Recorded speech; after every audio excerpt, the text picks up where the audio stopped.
Hey family, and anybody else watching, and welcome back to As For Me in My House. Now today we're hopping into Daniel 1 through 3, going out to Bradley. In these chapters, we're going to be taking a look at Daniel in captivity. So as we look at that, we'll be looking from that call to repentance and then that call to being to rending your heart before God. That's what we were looking at yesterday. And then within that judgment, know that there will be blessings as well. And that's what we're looking at. This is during a time of judgment, but blessings through Daniel. So we'll take a look at that. Again, we'll see Daniel, his training, Nebuchadnezzar's dream, an image of gold, and then the fiery furnace. So we'll talk about all of that. So there's a lot going on in these first 3 chapters here. So chapter 1. In the 3rd year of the reign of Jehoiakim, king of Judah, Nebuchadnezzar, king of Babylon, came to Jerusalem and besieged it. And the Lord delivered Jehoiakim, king of Judah, into his hand, along with some of the articles from the temple of God. These he carried off to the temple of his God in Babylonia, and put the treasure in the house of his God. Then the king ordered Ashpenaz, the chief of his court officials, to bring in some of the Israelites from the royal family and the nobility, young men without any physical defect, handsome, showing aptitude for every kind of learning, well-informed, quick to understand, and qualified to serve in the king's palace. He was to teach them the language and literature of the Babylonians. The king assigned them a daily amount of food and wine from the king's table, and they were to be trained for 3 years, and after that they were to enter the king's service. Among these were some from Judah: Daniel, Hananiah, Mishael, and Azariah. The chief official gave them new names. To Daniel, the name Belteshazzar; to Hananiah, Shadrach; to Mishael, Meshach; and to Azariah, Abednego. But Daniel resolved not to defile himself with the royal food and wine, and he asked the chief official for permission not to defile himself this way.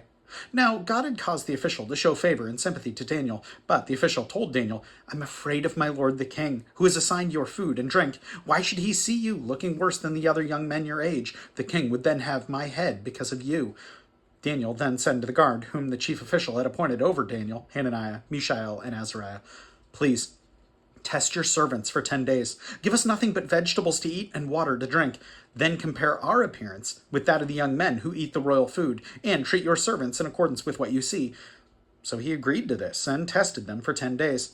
At the end of the 10 days, they looked healthier and better nourished than any of the young men who ate the royal food. So the guard took away their choice food and the wine that they were to drink and gave them vegetables instead. To these 4 young men, God gave knowledge and understanding of all kinds of literature and learning, and Daniel could understand visions and dreams of all kinds.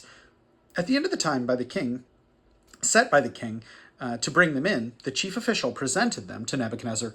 The king talked with them and found none equal to Daniel, Hananiah, Mishael, and Azariah. So they entered the king's service. In every matter of wisdom and understanding about which the king questioned them, he found them 10 times better than all the magicians and enchanters in his whole kingdom. And Daniel remained there until the 1st year of King Cyrus. Chapter 2.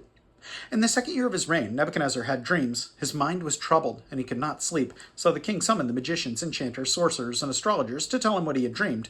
When they came in and stood before the king, he said to them, "I've had a dream that troubles me, and I want to know what it means."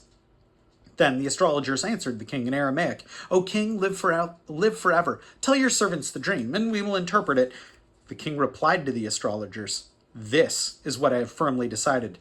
If you do not tell me what my dream was and interpret it, I will have you cut into pieces and your houses turned into piles of rubble. But if you can tell me the dream and explain it, you will receive from me gifts and rewards and great honor. So, tell me the dream and interpret it for me." Once more they replied, "Let the king tell his servants the dream, and we will interpret it." Then the king answered, "I'm certain that you are trying to gain time because you realize that this is what I have firmly decided. If you do not tell me the dream, there's just one penalty for you. You have conspired to tell me misleading and wicked things, hoping the situation will change. So then, tell me the dream, and I will know that you can interpret it for me." The astrologers answered the king, "There is not a man on earth who can do what the king asks. No king, however great or mighty, has ever asked such a thing of any magician or enchanter or astrologer. What the king asks is too difficult. No one can reveal it to the king except the gods, and they do not live among men." This made the king so angry and furious that he ordered the execution of all the wise men of Babylon. So the decree was issued to put up to the wise men to death, and the men were sent to look for Daniel and his friends to put them to death. When Arioch, the commander of the king's guard, had gone to put to death the wise men of Babylon, Daniel spoke to him with wisdom and tact. He asked the king's officer, "Why did the king issue such a harsh decree?" Arioch then explained the matter to Daniel. At this, Daniel went into the king and asked for time so that he might interpret the dream for him. Then Daniel returned to his house and explained the matter to his friends Hananiah, Mishael, and Azariah. He urged them to plead for mercy from the God of heaven concerning this mystery, so that he and his friends might not be executed with the rest of the wise men of Babylon. During the night, the mystery was revealed to Daniel in a vision. Then Daniel praised the God of heaven and said, "Praise be to the name of God forever and ever. Wisdom and power are his. He changes times and seasons. He sets up kings and disposes them. He gives wisdom to the wise and knowledge to the discerning. He reveals deep and hidden things. He knows what lies in darkness, and light dwells with him. I thank you and praise you, O God of my fathers. You have given me wisdom and power. You have made known to me what we asked of you. You have made known to us the dream of the king." Then Daniel went to Arioch, whom the king had appointed to execute the wise men of Babylon, and said to him, "Do not execute the wise men of Babylon. Take me to the king, and I will interpret his dream for him." Arioch took Daniel to the king at once, and said, "I found a man among the exiles from Judah who can tell the king what his dream means." The king asked Daniel, also called Belteshazzar, "Are you able to tell me what I saw in my dream and interpret it?" Daniel replied, "No wise man, enchanter, magician, or diviner can explain to the king what mystery he has asked about. But there is a God in heaven who reveals mysteries. He has shown King Nebuchadnezzar what will happen in days to come. Your dream and visions that passed through your mind as you lay on your bed are these. As you were lying there, O king, your mind turned to things to come, and the revealer of mysteries showed you what is going to happen. As for me, this mystery has been revealed to me, not because I have greater wisdom than any other living men, but so that you, O king, may know the interpretation, and that you may understand what went through your mind. You looked, O king, and there before you stood a large statue, an enormous, dazzling statue, awesome in appearance. The head of the statue was made of pure gold, its chest and arms of silver, its belly and thighs of bronze, its legs of iron, and feet partly of iron and partially of baked clay. While you were watching, a rock was cut out, but not by human hands. It struck the statue on its feet of iron and clay and smashed them. Then the iron and the clay, the bronze, the silver, and the gold were broken to pieces at the same time and became like chaff on the threshing floor in the summer. The wind swept them away without leaving a trace, but the rock that struck the statue became a huge mountain and filled the whole earth. This was the dream, and now we will interpret it to the king. You, O king, are the king of kings. The God of heaven has given you dominion and power and might and glory. In your hands he has placed mankind and the beasts of the field and the birds of the air. Wherever they live, he has made you rule over them all. You are that head of gold. After you, another kingdom will rise, inferior to yours. Next, a third kingdom, one of bronze, will rule over the whole earth. Finally, there will be a fourth kingdom, strong as iron, for iron breaks and smashes everything. And as iron breaks things to pieces, so it will crush and break all the others. Just as you saw that the feet and toes were partially of baked clay and partially of iron, so this will be a divided kingdom. Yet it will have some of the strength of iron in it, even as you saw iron mixed with clay. As the toes were partially of iron and partially of baked clay, so this kingdom will be partially strong and partially brittle.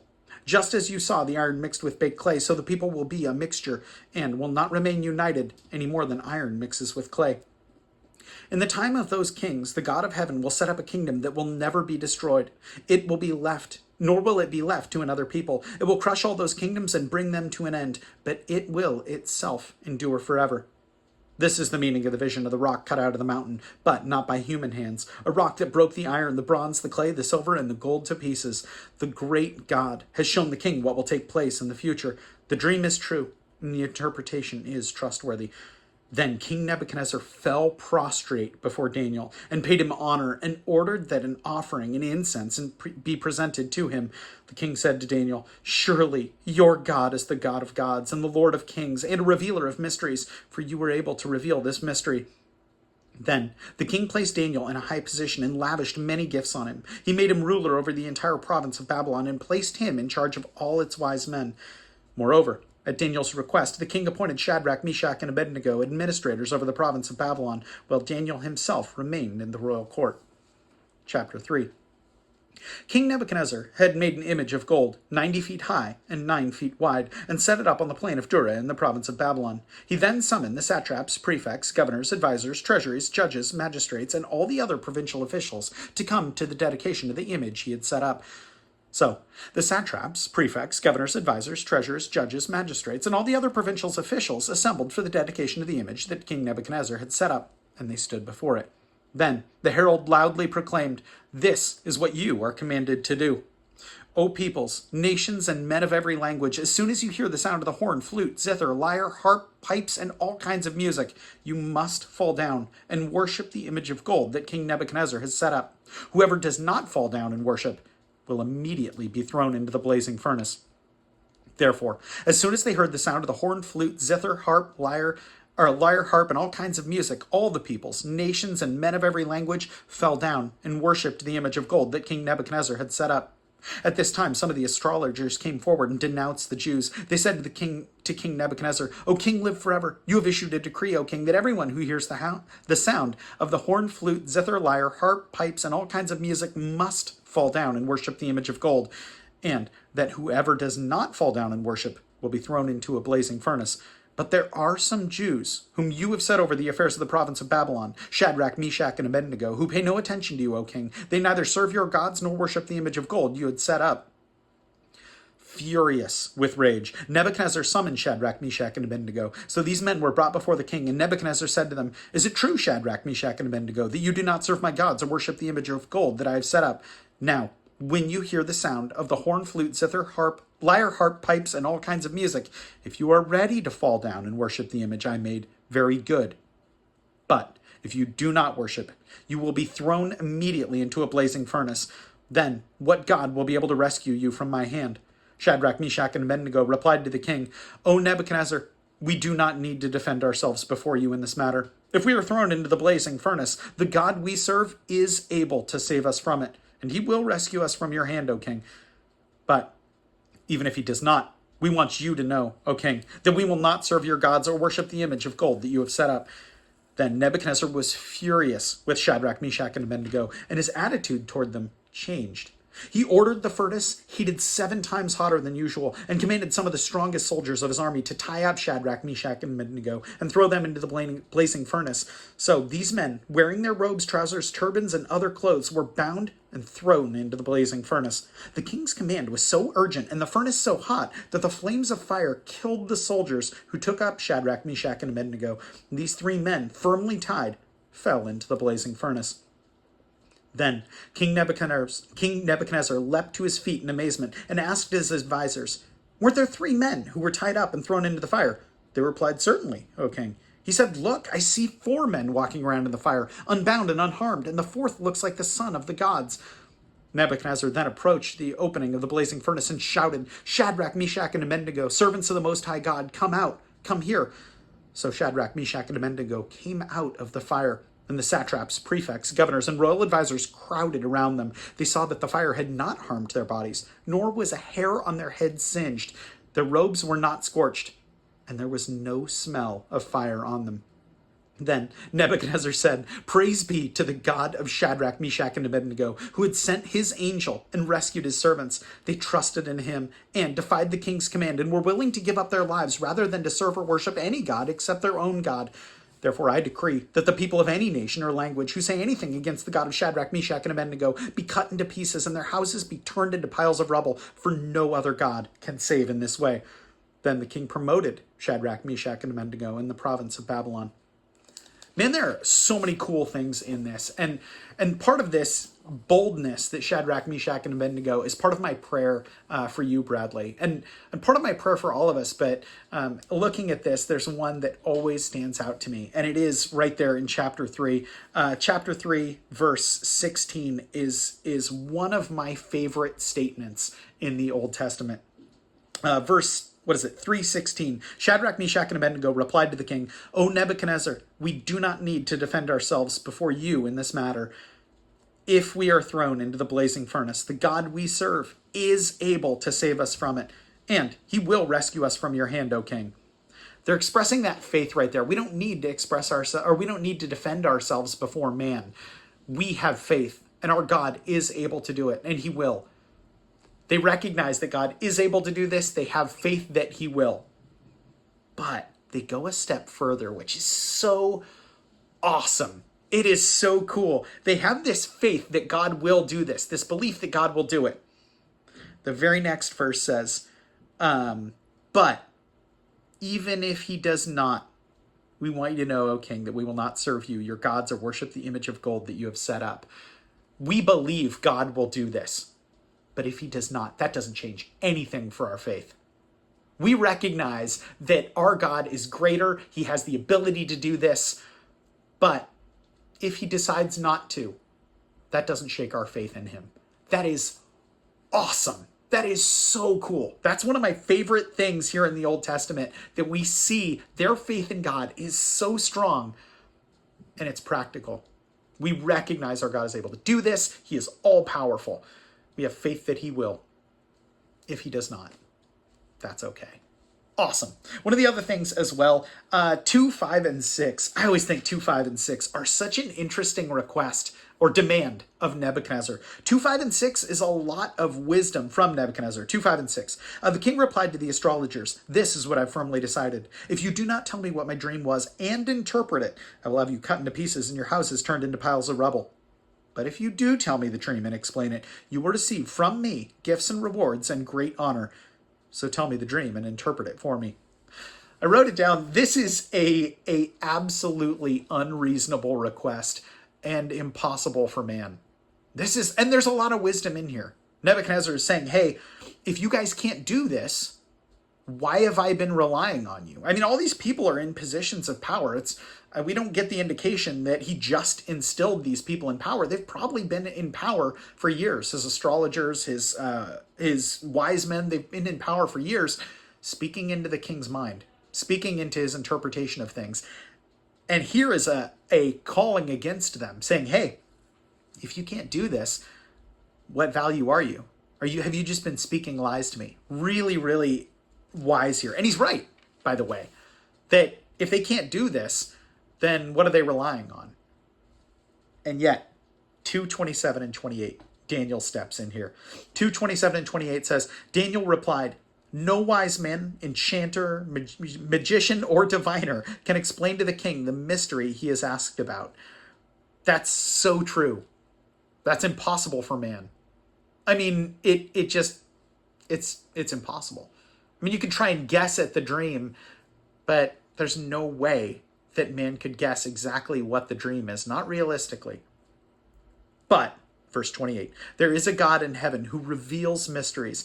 He's shown King Nebuchadnezzar what will happen in days to come. Your dream and the visions that pass through your mind as you lay on your bed are these. And he proceeds to tell them about the statue. That is so cool. But should that surprise us? Should it surprise us that the God who authors life can give and interpret dreams? No, not at all. And I think Daniel says that Daniel says that really well, that he says no one can do this, but there is a God in heaven who reveals mysteries. He's the author and revealer of that. And that's also my prayer for you, Bradley, that you remember that though we may not always understand, just like Daniel here had faith and he said, God, you alone can do this. I don't understand why the king has issued these decrees, but you alone can do this, and came before God. Shadrach, Meshach, and Abednego, before being thrown in. That end result of whatever happens to us, that doesn't shake our faith. We believe that God will rescue us, and he can. But if he doesn't, we're not shaken. That's my prayer for you, Bradley, is that you continue being bold for the faith, recognizing that we may not always understand what men are doing, and we may not always understand what God is doing, but that does not shake our faith. Absolutely worth praying about. So let's do it.